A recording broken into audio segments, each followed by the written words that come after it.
Good morning everybody and welcome back to City Sewers. I'm actually not at home today. I am at my kids' school. And what I do here for the school is that I kind of run the school garden. Because that's what you do when you run out of planting space at your own house and you just really have that gardening bug, you get involved in your kids' school.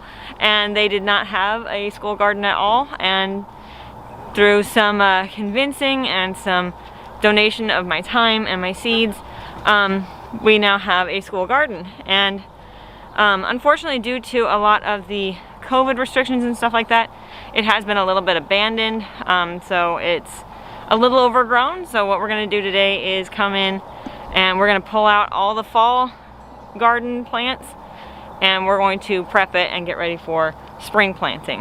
Now, I do have to wear a mask because this is a school and that's just how it goes. So, but first I want to take you around and kind of show you all the beds and see kind of what's going on in them and a little bit of the signs of neglect that happened just because of COVID restrictions and having to switch over to, or back and forth really, between distance learning and in-person learning. So come check it out. So the first bed over here, there's not really anything going on because this is the preschool bed that they had. It was just flowers during the summertime and they didn't really have anything in place for us to do a fall garden. So everything that's in here is just volunteer leftover from last summer. But when we come over here, this is actually, it says 4, but this is actually kindergarten because they didn't have a plaque that had a K on it. But this is the kindergartner's bed. And they've got kale. You can see here's some bolted lettuce. But they've got lots of kale that's gorgeous, ready to be picked. And here's the thing. All over this garden are these gargantuan monstrosities. This is a radish. This is what happens when you don't pick radishes in a timely manner. So, yeah. The entire garden is full of these radishes that did not get picked in time. And so, I'm not sure yet what I'm going to do with them. I'm probably not going to send these home with the kids just because they're not going to be ideal for eating. So what we're going to do is I'm actually going to harvest each bed. The carrots I'm going to leave because these are not mature enough yet to be picked. We might do some thinning if they're crazy overcrowded, but yeah, the carrots will get to stay. Everything else is going to be actually harvested and pulled to prep for some spring planting. But let's see, let's just go in order, shall we? Here, let's go over here. Here's first grade's bed. It's crazy full. And actually, here's a carrot that looks like it's in pretty good shape. It may be ready to pick, who knows? But you can see the gorgeous kale, big beautiful plants, the gorgeous chard coming up out of the middle. And then we pull down here. Ugh. That's a radish. I believe this was a French breakfast radish. That's crazy. But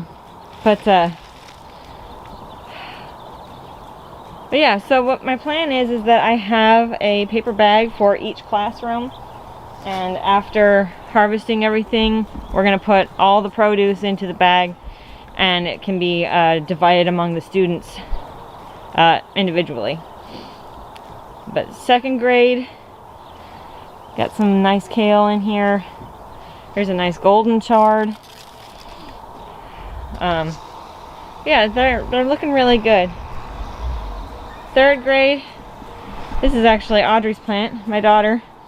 This was a purple lady bok choy, and unfortunately it just was in there a little too long, bolted.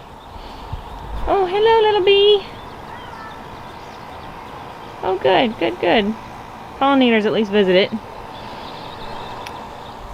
And third grade has a lot of alyssum in here, which I don't remember planting or offering alyssum, so I think that those may be things that were put in here by the, there's a high school science teacher here that has kind of been partnering with me on some of this stuff.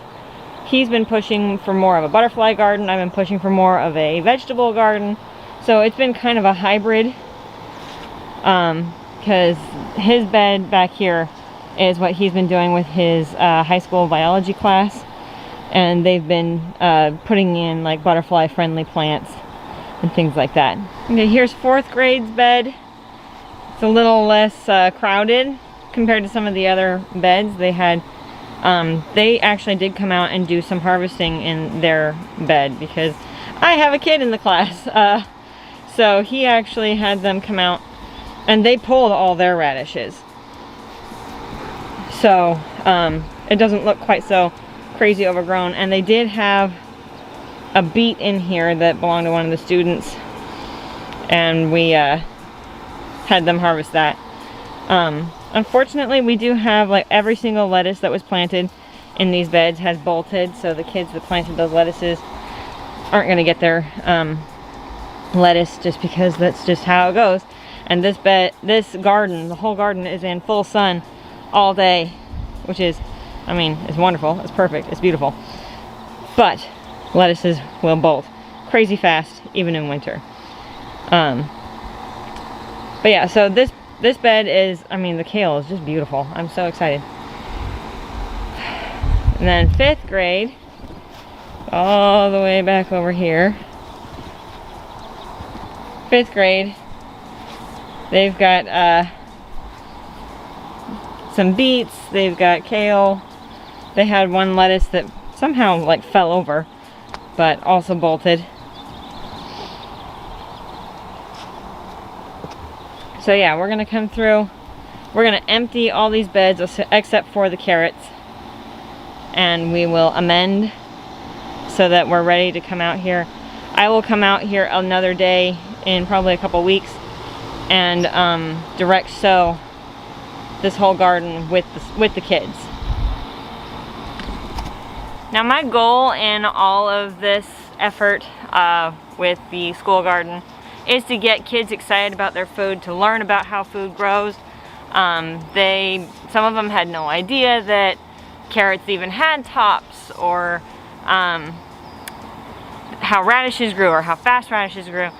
And so what I actually did is that I compiled a list of a handful of varieties of different classifications of plants. So it's like I offered 3 lettuces and 3 kales, and like just different varieties that I offered, and the kids chose what they wanted to grow.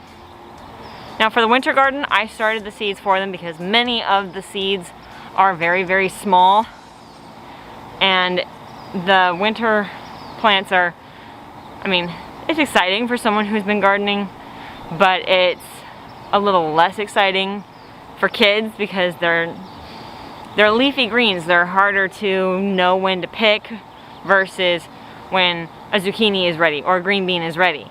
So I'm really excited about doing the spring garden with them. We just weren't able to get this implemented before the spring garden last year. So now we have the ability to do spring plants. So we're gonna do short season plants because we only have a short window between sowing and the end of the school year. So we're gonna do beans, we're gonna do peas, and we're gonna do some summer squash. I haven't decided yet if I want to offer cucumbers, because cucumbers will be like right at the very end of that window, so they'll be like ready right at the end of school.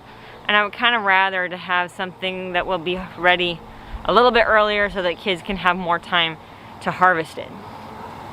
And of course, along with the food plants, I have recently acquired a large-ish collection of dwarf sunflower seeds that all have different looks.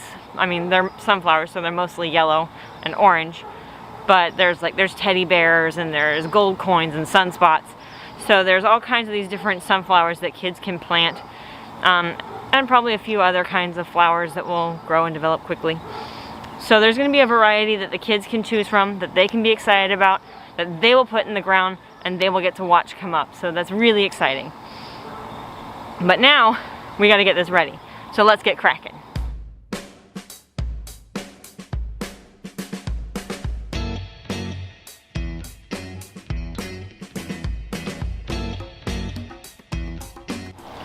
So this is what happens when you do a Charles Dowding multi-sowing method with beets, and then you don't have anyone who has time to come out and thin it, they kind of do this, but we can pull them apart.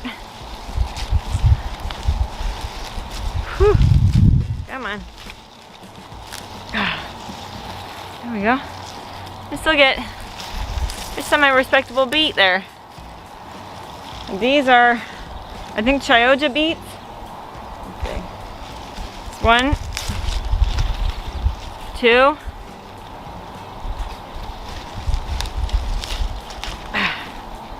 3. And there's a couple that are a little small. This is 4, 5. And then the big daddy, 6. So sometimes it just doesn't work out. But hey, you know what? Teachers are crazy busy, and with different lockdowns and distance learning and things like that, I had restricted access, kids have restricted access, so it's just how it goes sometimes. I'm sure those beets will still be edible. We'll just have to wait and see.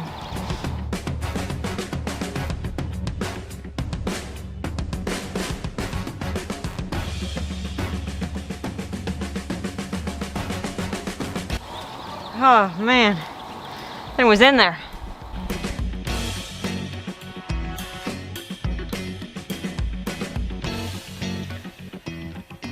All right, reinforcements have arrived.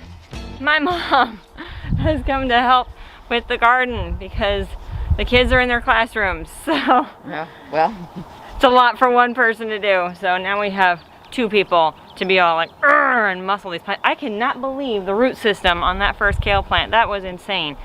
So yeah, I'm glad I have help because this would take forever to do by myself. So thanks, Mom. Darn, I missed that first one. Oh my gosh. Dude, I'll go get it. Look at this thing. Wow. This thing's a beast. And That's this is huge. This is after I hacked off a couple of the roots just with a spade. It did not want to come out. They're in there. They're happy. They say, no, don't pull us out.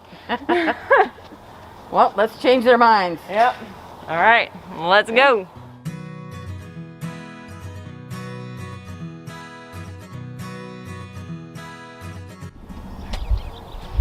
Look at that. That's a lovely bouquet of kale right there. That is a beautiful kale. Massive. Man. Alright, there's the kindergarten bed. Post-harvest and pre-amending. Roar. Now we just have, everything else to go. But Mom's over there working on first grade. Oh, her name is Dora, by the way. Hi, Dora. Hi. The kids also call her Mima. Hard at work. Some of these root systems are insane. The spot behind me here had a massive kale. I was trying to get out and trying to break up the root system a little bit with a hand trowel so I could pull it out. It won! A kale killed my trowel. Kale. Anyway, so I eventually won though. I took a big shovel to it and obliterated it. So, oh my gosh, these root systems are insane. Okay, now that is the same kind of kale. It's a red Russian that just broke my trowel. So I'm gonna tackle it with a big shovel to get it out. Roar.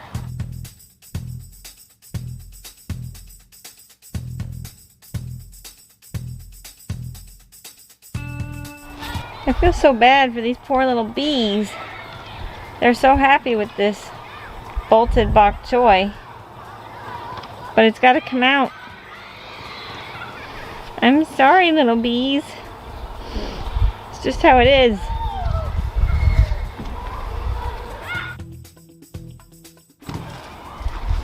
I leaned it on the fence over there so they still get to visit the flowers for a little bit until they wilt. Sorry, bees. Okay, so We have finished harvesting all these beds. I mean, we're leaving the alyssum, we're leaving all the carrots, and we might just go ahead and leave the scarlet kales. They're so tiny. But all these beds. Here's third grade. Some of the organic matter we're just going to go ahead and compost back in as we amend. Let it break down. Mima over here, hard at work. Breaking up some of these roots. Yep. Getting ready to amend. This is in the office where we are kind of storing all the food while we're finishing working out there, so it's not sitting out in the sun. But all this food came into that relatively small space.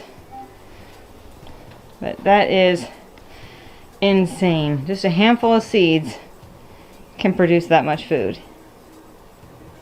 Alright, so we have finished our work in here today. We got all the beds amended, which was just, we poured the I bought bags of steer manure to donate to the school. We poured those into the beds and just kind of mixed it in a little bit. And so they're going to be ready to plant in just a couple of weeks.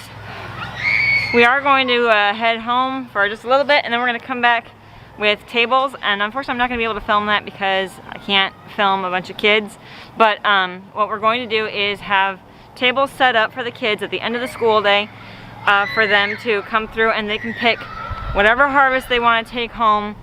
And so they get to pick or choose what they grew to take home and consume at home. And I think it's really cool because they get to realize just how much food actually came out of this garden, which was not honestly a lot of space. I mean, you saw the size of these beds. They're maybe 8 feet long by like 4 feet wide. And each class had only one bed.